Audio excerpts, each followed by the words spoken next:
Hi, Dr. Jonathan. Thank you for being here, for coming on to the podcast. Thanks, Stella, so much. It's great to be here. Yeah, and it's like we were just talking about how wonderful it is to be face to face. It's not often that I get to do these in-person interviews, but it is like so exciting to get to sit down with you and to learn more about your background, your path, your interest in oral wellness, which I feel like is a very new term, at least I've recently heard of.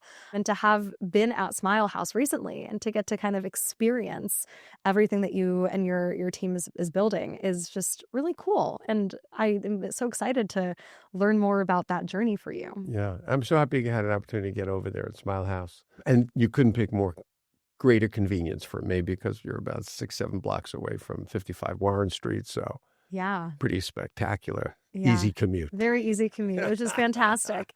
Well, let's start with your background and what kind of informed your passions for the medical field and becoming a doctor and kind of coming into all of this. Where did that originate from? So that's the early days of growing up and being at the dinner table. I always say the kids learn the most around the dinner table, the conversations your parents are having, and you have it with each other. And I think we build our value system that way and learn a lot from the parents that way. It just, osmosis, it comes in. Well, my dad was in a crazy business called the fur business. And the fur business back in the day was the business where, nothing was organized and everything was on a promise. And so the conversation was always conflicting. This person owes this person money. And I'm saying to myself, oh my God, business. I don't want anything to do with business. That's business. And I always lean more towards the sciences. And then leaning towards the sciences, when I got to Cornell, I was a microbiology, immunology major. And I figured, okay, I'm going to take that kind of scientific path, which unraveled and kind of figured that out over the 4 years that I was there. Mm. Yeah. So it all came from kind of your childhood and what you were hearing at the dinner table. And what I wasn't going to do. Exactly, which can be equally and if not more valuable Exactly than right. figuring out what you are going to do. Exactly right. And then when I was a junior, senior, I lost my grandma. I was very close to my grandparents. I lost my grandpa. And I had time in the hospital, and it was painful. And I related to that. I said, oh, I don't want to work in a hospital. And I was doing sculpture, and I was a lacrosse player. So I was into kind of that art and athletics, along with studying, which, I was pre-med and pre-dent. So it was like you had to study pretty hard. But so process elimination got me to a field that I really knew nothing about, called dentistry. And that's what I ended up doing. I didn't think I liked business. I wasn't going to hang in a hospital. And I was doing research with a great professor, and I thought I would stay. So I ended up staying an extra year to get a master's in immuno, but I just felt it was a little slow for me, the whole grant writing and the whole research side. So I tried that, and then I decided I was going to apply to dental school, and I ended up going to dental school. Yeah. Well, I mean, now in retrospect, looking back, it's interesting because you've been able to kind of flex those business skill sets through these ventures that you're launching. Then when you think about your art background, like dentistry is when you think about like the aesthetics of your smile and like of your jaw, I mean, we can get into the mouth mapping technique later, but there is like an artistry to that.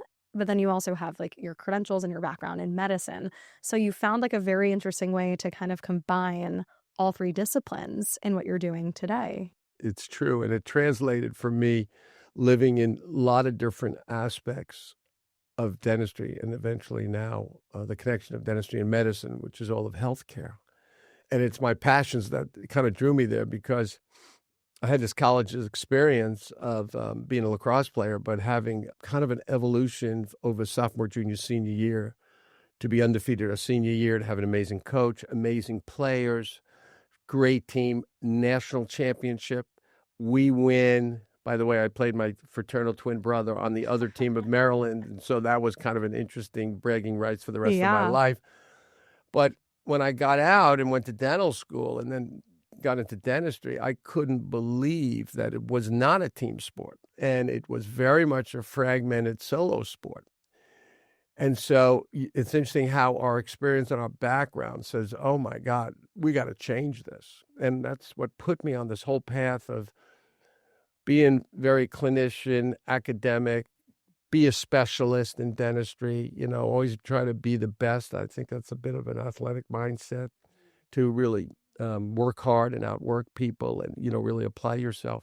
But also my interest in being entrepreneurial and being a creative thinker. And it's a great industry because someone who's a bit like that can really try to reinvent, reimagine, break rules, and push people that I kind of bring to this out of their own comfort zone. And I've enjoyed that. Oh, I love that. I also have a background in athletics. I was a rower in high school. So I didn't do it in Yes. college, but there was something to be said about doing like a really challenging sport and that instills a lot of values in you. For me, it was grit and it was discipline. And those are like fundamental that I see have like transcended beyond the sport of rowing and kind of permeate into what I'm doing now as well. Oh, especially that sport. Yes, That I always say, Cornell, the hardest working athlete as a rower. were the rowers. Oh my God. Hence why I did not row in Oh college. my It's like God. I did that in high school. We're done. I want Yeah. to have a life now. Right, right. But there is really something to be said about like having that background as an athlete. And maybe it's a competitive mindset, but maybe just like a more focused and sharp mindset or being more resilient from like bouncing back from failure or any setbacks. That's exactly right. Because if you don't try it, you don't fail. So the truth is you need to go after it. And if you fail, you have to have that mindset that that's part of it. I mean, it's like Roger Federer talking about how many shots he's missed, about 50% of his serves he's missed. He's one of the greatest tennis players that ever played, right? And that's the truth. And that's kind of that athlete's mindset that I'm going to go out there. Gretzky says, I miss every shot I don't take, right? Those, and these are the great athletes saying it. And every athlete who really applies themselves, well, however, win, lose, or draw, knows that grit, that determination, you don't let failure stop you. In fact, it inspires you to say, let's go. Yeah, there's a really great clip that I saw on social media from probably like a longer form podcast with Arthur Brooks, and he was Love talking Arthur about Brooks. he's brilliant, and he talked about how he has his students write down like their list of failures and leave like blank lines beneath the failure event to reflect on it and like talk about what they learned from it and how it made them grow. So it kind of trains your brain to start to look forward to failure because you start to see it as a growth opportunity, like as a good thing rather than programming your brain to think it's a bad thing or to feel resistant to wanting to even try. And I think that's a beautiful practice to do because it kind of tricks our brain into getting excited by the opportunity even presenting itself and feeling less afraid to take the risk. It's so true. It's so true. And you see it in business. I advise also startups. And you see, when you talk to the young entrepreneurs and the founders, and they get a little sidetracked because they have difficulty raising money or maybe their, initial rollout didn't work properly.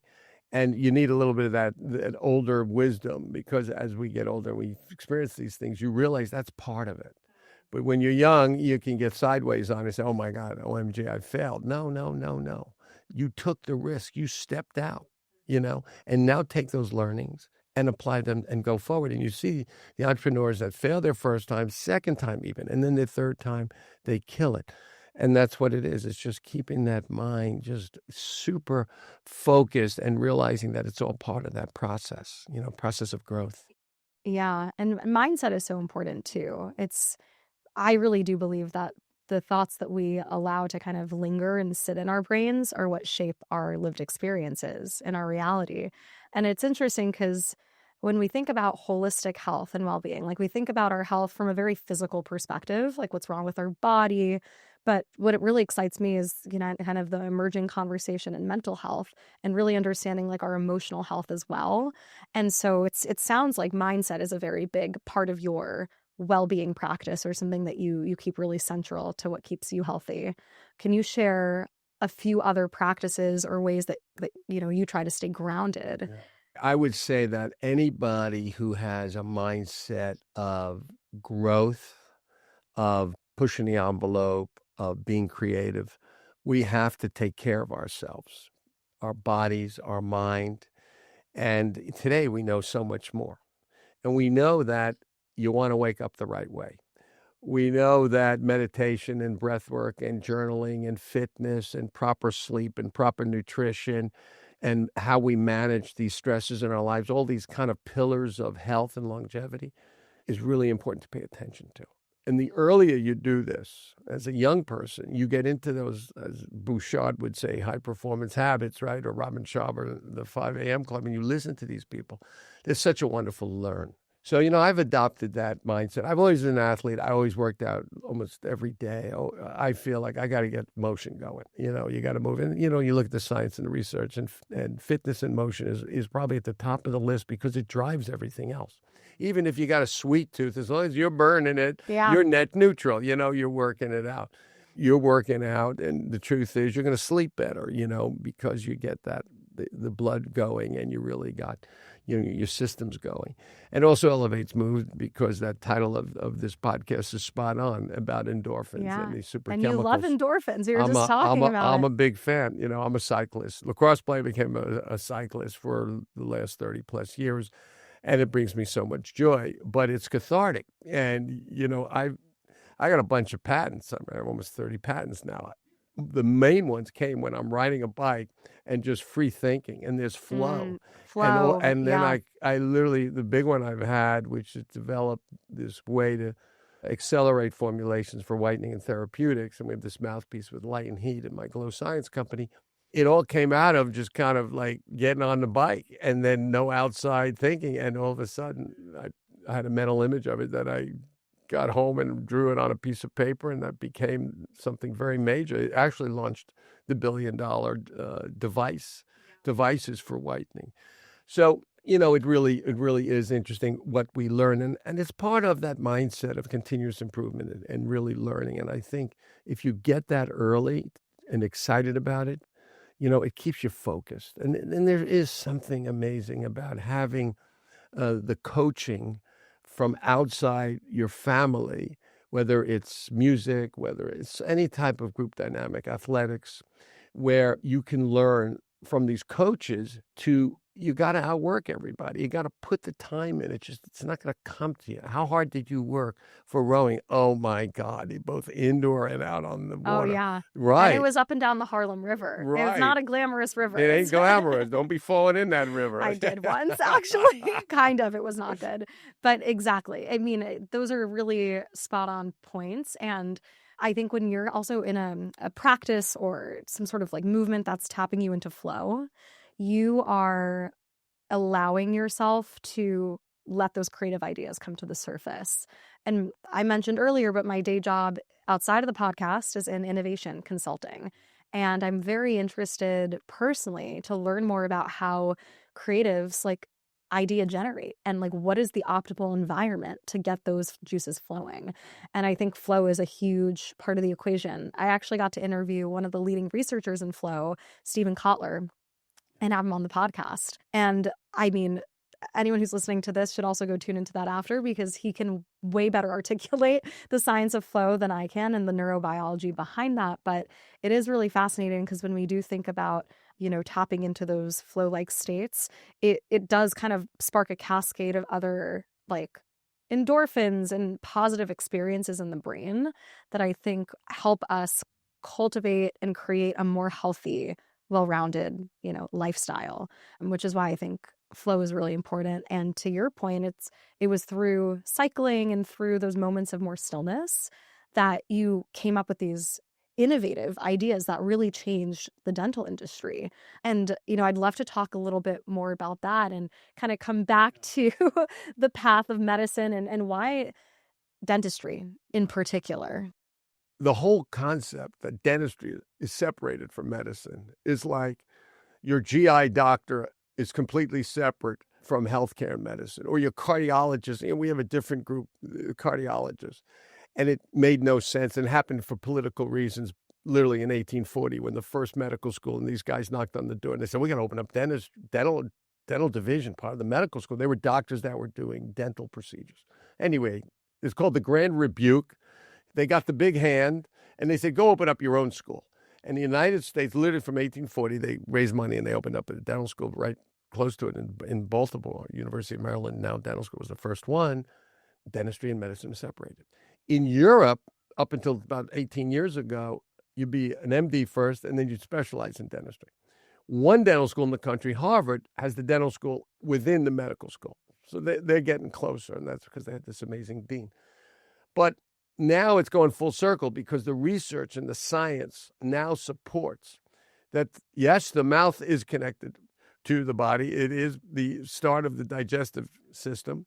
You're not supposed to be breathing through your mouth. Your nose is all designed for multiple reasons of your immunity and your filtering through the nose. And now we know all the problems of breathing through your mouth. Mm-hmm. And we know Mouth all taping is huge. mouth taping, jaw development, young kids, you breathe through your mouth and your whole face development is completely different. You have long face, you have narrow arches, you have a palate that's like a funnel, and your aesthetics is off, but your will be laden with inflammatory diseases as you grow up.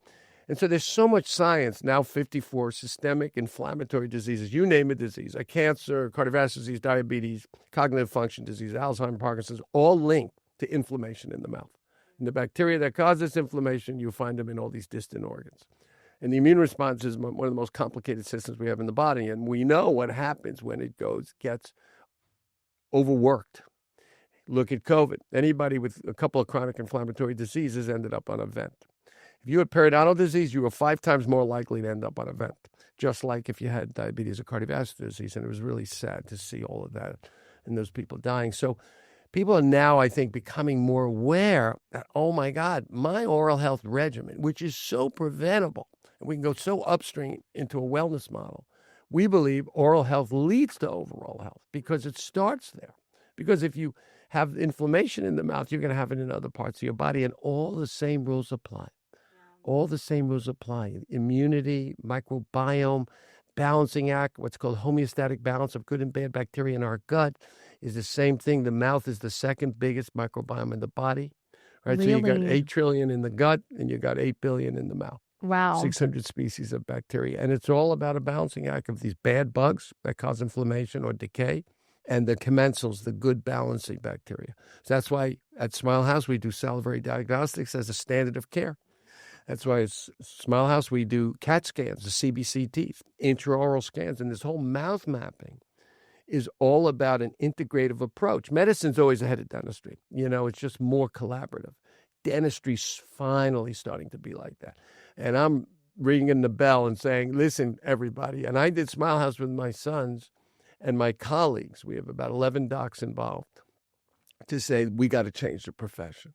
So this mouth mapping is where we take aesthetics, structure, function, and biology, tie it all together, where the technology ladders up to each one of those divisions, and we take a comprehensive approach of diagnostics to make people healthy so we can get upstream. And that's what wellness is all about, getting early and getting preventable, because unfortunately, Western medicine lives in a sickness model. Exactly. And oftentimes we only start to really bring our attention to those issues when it's actually an issue. So again, it's not being preventative. It's That's exactly you, right. you don't want to address your health when there's a crisis. You want to get ahead of it. I love the integrative model. I think it's so fascinating. And, growing up, I always thought, okay, dentistry, just go to the dentist once or twice a year, get a teeth cleaning, make sure I don't have any cavities. I went to got braces as a kid. I think I have a pretty nice smile. You have a great smile. Thank you. And thank God my parents invested in my smile, because it's we can talk about this too, but your smile indicates warmth and likability. And there's just it contributes to body language and energy and how people kind of pick up on you and perceive you. And so having a really nice smile, I think, is so important for your own confidence, for your own well-being. But, that's maybe more of an aesthetics perspective or approach. But, growing up, it's I just went to the dentist and really think about what oral health really meant, because I always had good teeth. We knew enough, if you roll back the clock, we knew enough, fluoride was one of the great public health breakthroughs because the decay rates went down 65% back in the day. And today it's different because fluoride is in so many different products. So that whole conundrum of fluoride in water, you can argue it a couple different ways. But basically, at the right dosage, it's very, very important for decay prevention and making teeth very hard. But the truth of the matter is that dentistry and medicine knew a certain amount 40 years ago. Look, when we go back to 1950, it took about 40, 50 years to double the medical knowledge. Okay. In 2027, it's going to take about 72 days to double the medical knowledge. Think about that, and think about all of the new biotechnology and quantum computer and AI and what it's impacting in healthcare. And now it's coming into dentistry also. And so dentistry is a whole different game now because of CAT scans and all these new technology, and everything's digital.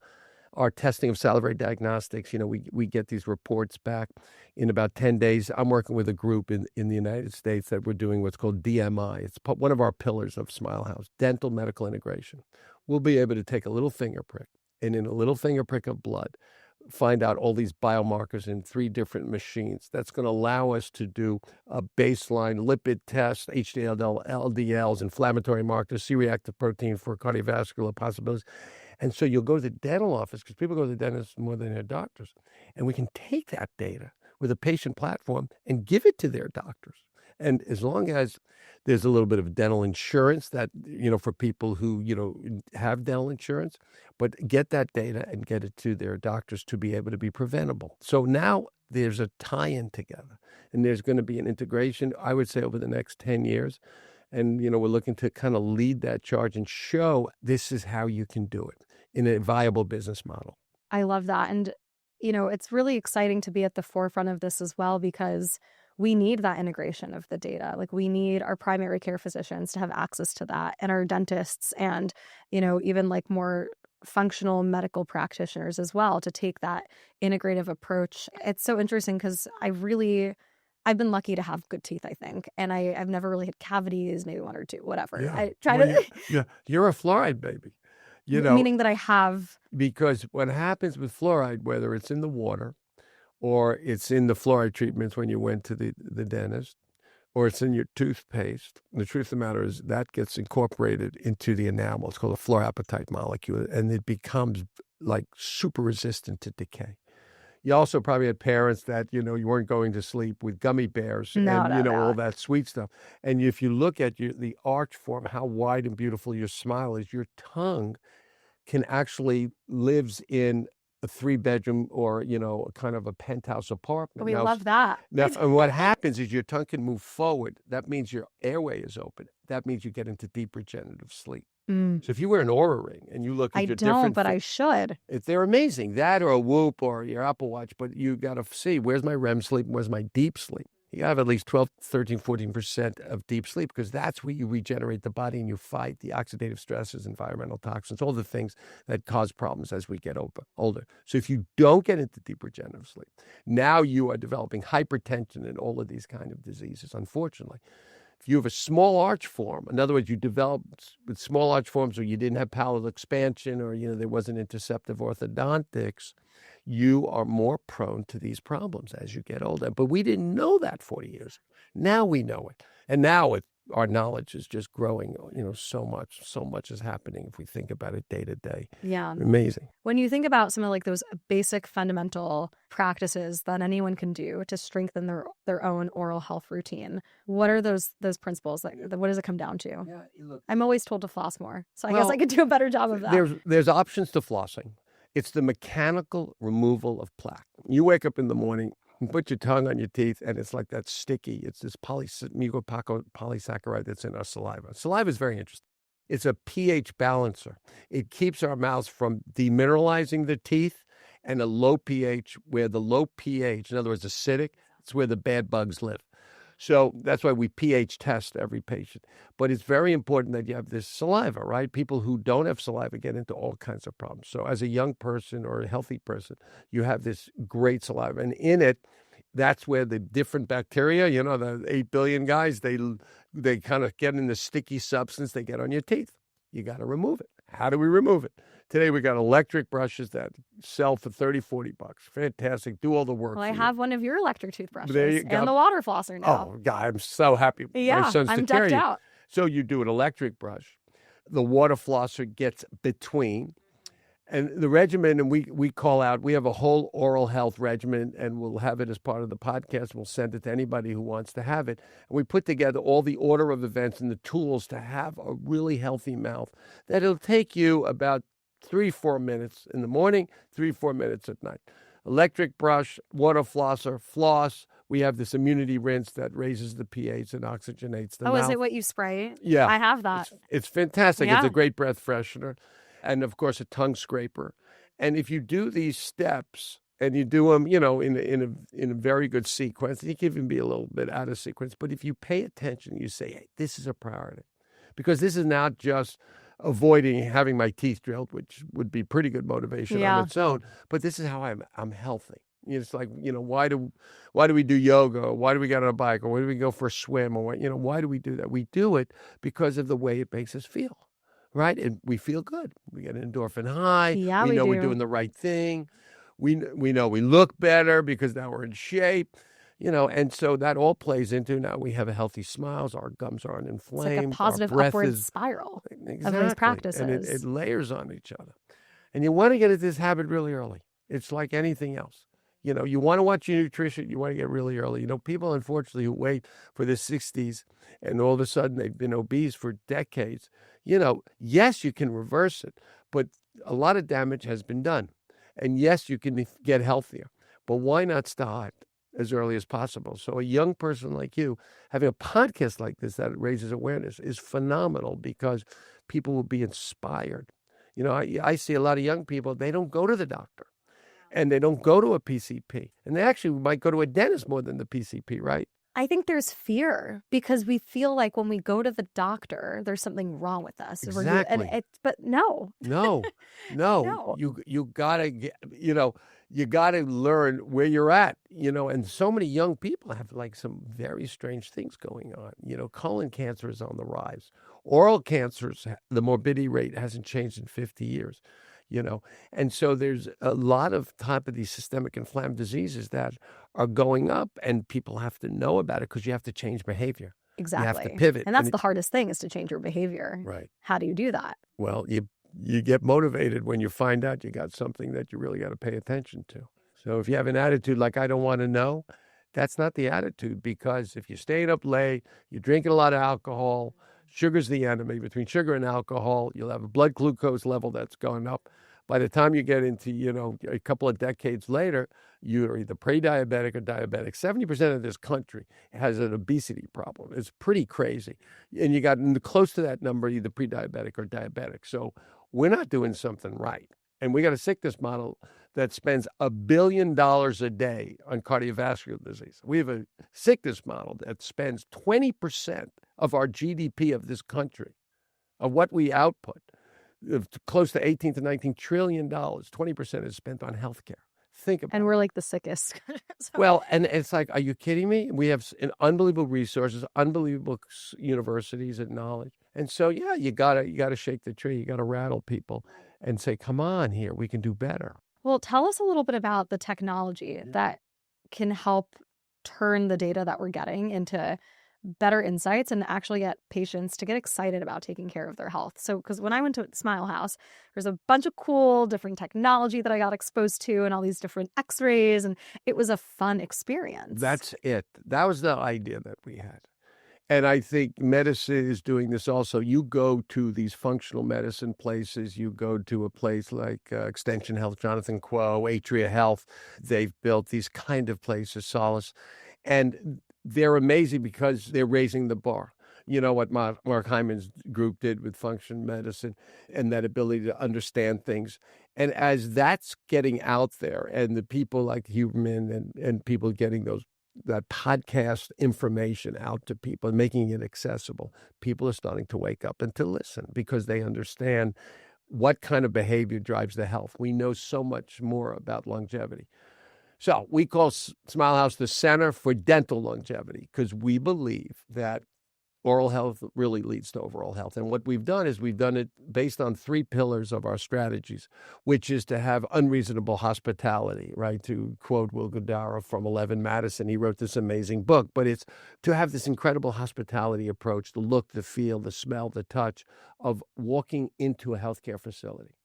I call it the rule of opposites. I told my team, we are doing everything in the profession. We're doing the opposite. You walk into a healthcare facility. You have fluorescent light. You don't want to be there. I'm like, it's so funny because my dad hates going to the dentist. He's like, still, I don't want to go. Oh, I'm No, bringing him in. Let's get him in. exactly. We'll change his perspective. But Exactly.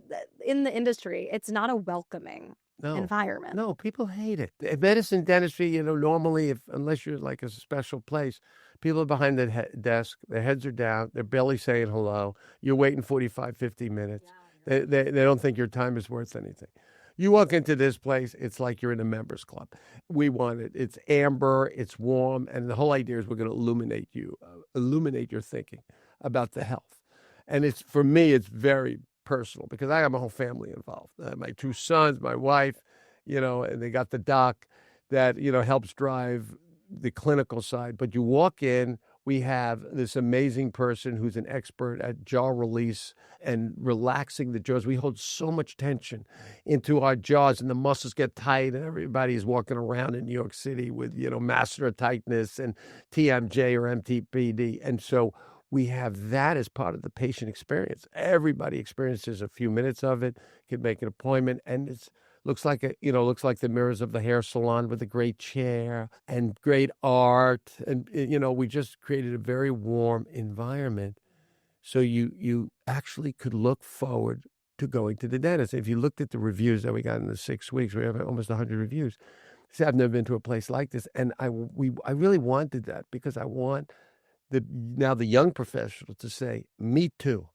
I want the doctors, the plastic surgeons, the PCPs, the place to say, let's make it inviting. And you really have the integrated functional medicine people right there. They get it. They got it, before us in dentistry. But I've always felt that you had to break the rules since I've been in this profession for 3.5 decades. And so that's what we're married to. We take a unreasonable hospitality approach. All of the specialists of dentistry, from pediatric dentistry to prosthodontics. I'm a prosthodontist, which means kind of the band leader for treatment planning and restorative and aesthetic dentistry. And I was known initially for aesthetic dentistry because I'm one of the first guys in the country in the early 80s to do porcelain veneers. And so I've always taught and lectured about it and then evolved into these other specialties. But I have 3 prosthodontists like myself, 2 periodontists, 2 orthodontists, 3 ceramists. So we're building these beautiful little sculptures. They look just like natural teeth. And it's always, for me, just building a great team. And what I've learned from building companies is it's really comes down to the people and the culture that comes from the leadership that realizes how important it is to take care of your people. Because if you take care of your people, they're going to serve. They're going to serve at the highest level. And so it's all the specialists under one roof as the second pillar, and the third pillar is this DMI, dental medical integration, and using this new technology that ladders up this aesthetic structure, function, and biology, which is our mouth mapping, which is what I described with all these new technologies, to really make it efficient. So in an hour and a half, you can have a great kind of this cleaning using all this new cool technology, but also all the diagnostics that we take a deep dive and we can unpack all of this for people so that we can get to any problems in the mouth, which will then, we solve, and then we help people think about, that whole wellness approach. I have breath work. One of my hygienists is into that whole breath work and all of that breathing because, we know it. We know it from meditation and breath work. When you have a long exhalation, you get into that parasympathetic mode, right? We calm down. It's that stress management. And we see it in the jaw. We see it in the muscles. We see it in the neck. We see it hitting the wear on the teeth. We have the intraoral scan that we take the images. We overlay over 6 months. We can see if you're wearing down your teeth, you're grinding your front teeth. So there are ways to really protect. So, we're right there, with our healthcare professionals. The only problem is we don't communicate enough. And that's what we're really pushing, is to integrate it together. Absolutely. I think from the patient side, the most exciting thing is getting to really be in that experience because it is really inviting and welcoming. And I felt like I was like luxuriating that I was going to take care of my teeth.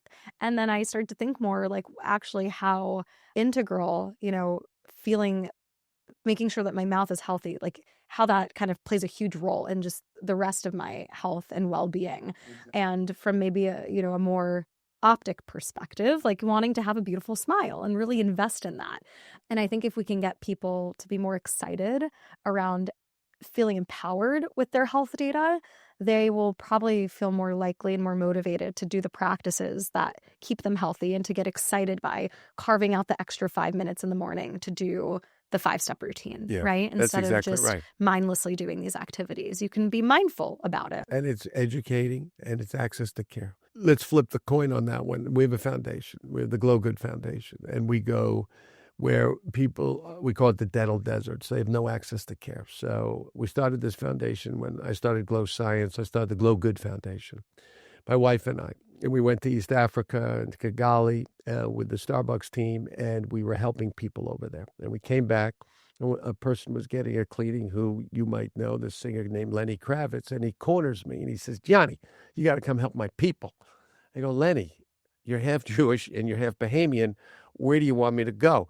He says, the Bahamas, in Eleuthera where I live, people walk around in pain. They think it's normal. They can die from a bee sting. They have no access to any medical clinic, dental. There's nothing. I want you to come down. I want you to see it. I want you to help these people. And that was 10 years ago. Well, I'm going to fast forward 10 years. We have a 14-chair freestanding clinic, free for the people. Henry Schein cares. Henry Schein gave us all of this equipment. We built this great facility. And we go down there. I go down normally with about 100 people. We also have some doctors from Bahamas who keep it going between our visits. And you see what happens when you don't have access to care with a modern diet of sugary drinks and ultra processed foods and no knowledge, and nobody goes into the schools.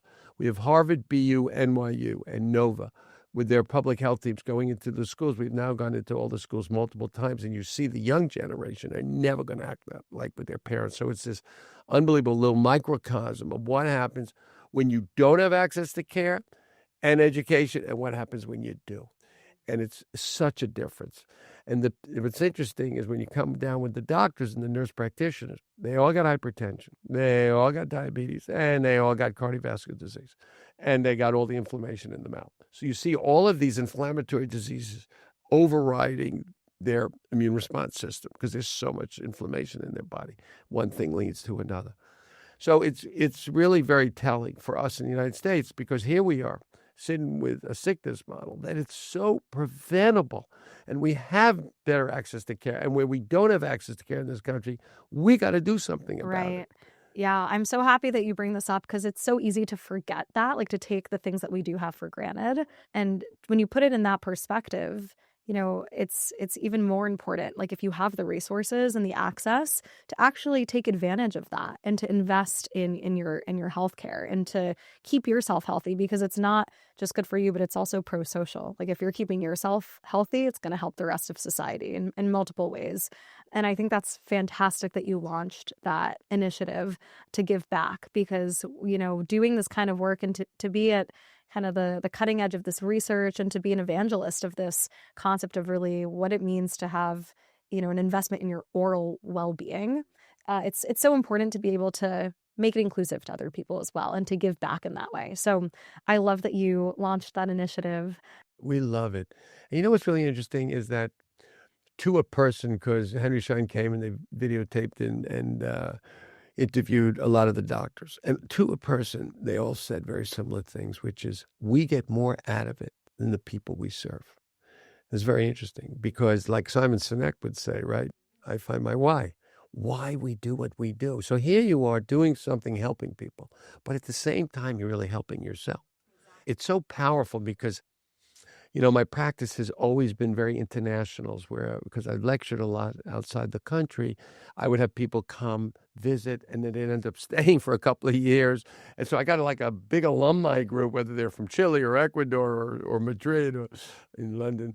And we all bring them back at least once during the year and we all get back together. And it's just so wonderful. Personally, for all the things I do, nothing brings the joy like that because I see how happy it makes the professionals who are putting in those 13-hour days and then going back to their practices, back to their homes and really feeling inspired. And so when are we going back? It's like we want to help these people. And it's pretty spectacular because everybody wins. Exactly. And this is a great segue into kind of where I want to land with the interview, which is focused on happiness and cultivating joy. And so, yes, research does show that helping other people is a very great strategy to actually boost your own well-being because when you give back, you're actually giving to yourself in a way, to the point that you just described. But I would love to hear from you about your own perspective on happiness and what that looks like now. Has that shifted over your life? How do you define happiness and what it means to be happy? You know, I think that we evolve from a certain starting point. We think about, back to the dinner table conversation and growing up. For me personally, athletics was a very big deal for me, and my coaches and my teammates was a very big deal to help me set the stage of kind of this collaborative approach to life. We're social beings. There's so many studies that show as people get older and this loneliness sets in and mental illness sets in, it's so negative to our complete health and our future and longevity.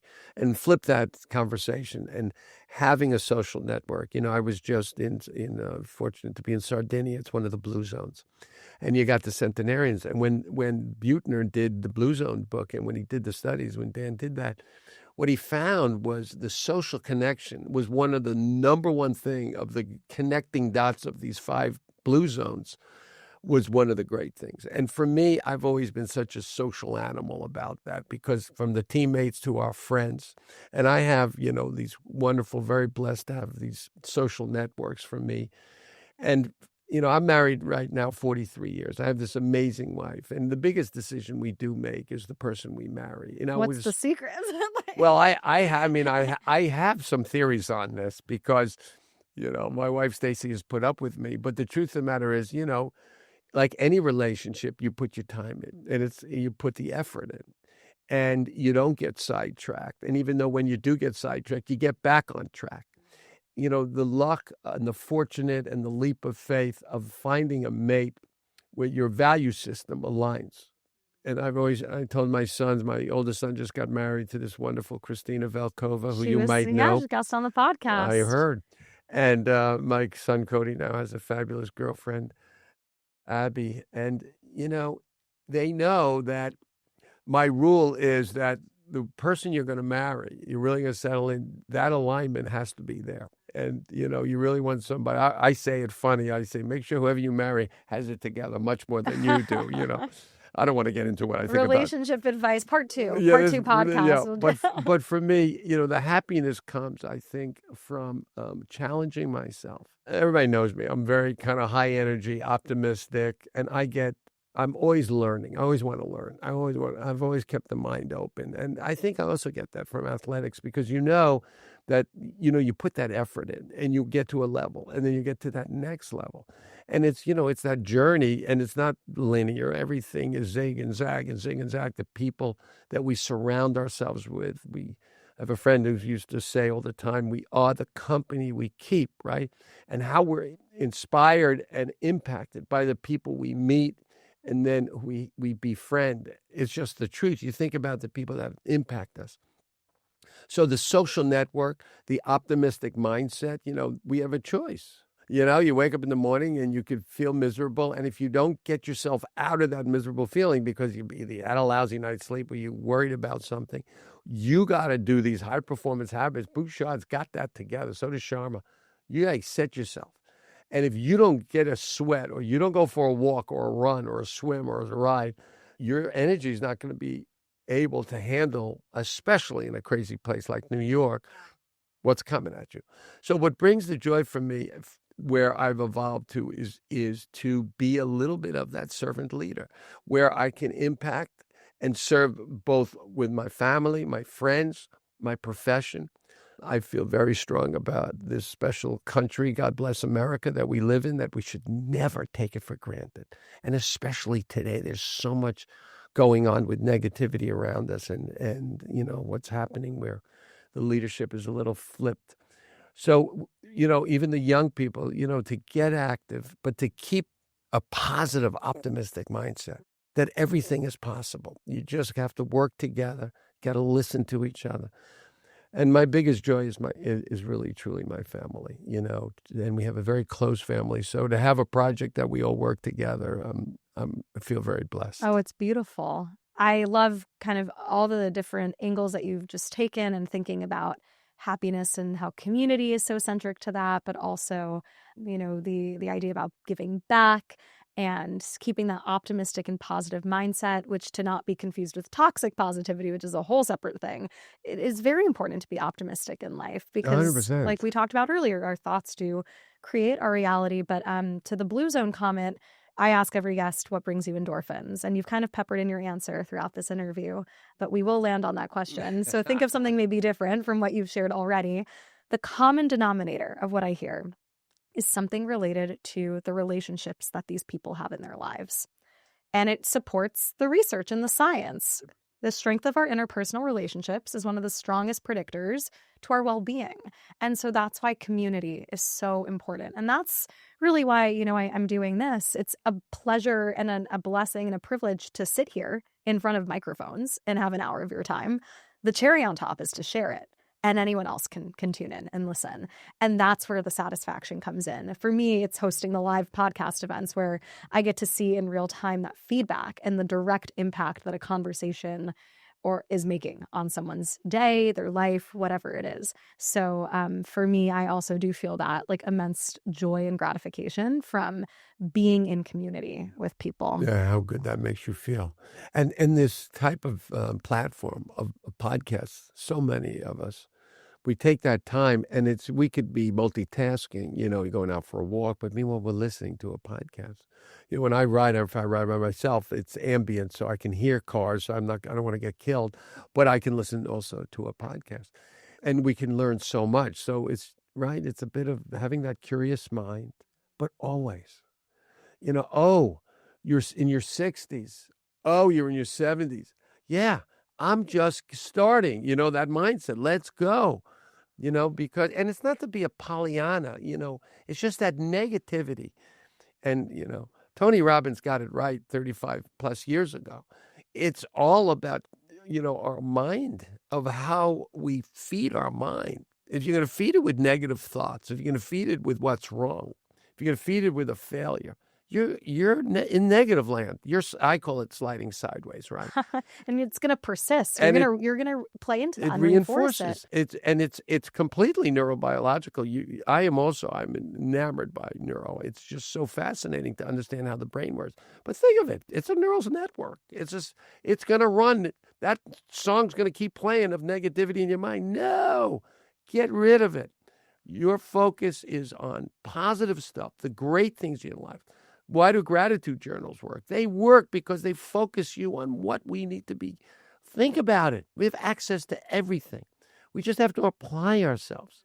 You can't say, oh, it's going to come to me. No, go after and get it. And you choose happiness, which is something you mentioned earlier. I completely agree with that. And it comes down to the intentionality in the choices that you make, and to choose to surround yourself in the environments with the people, the things, the experiences that bring you joy, that bring you the endorphins.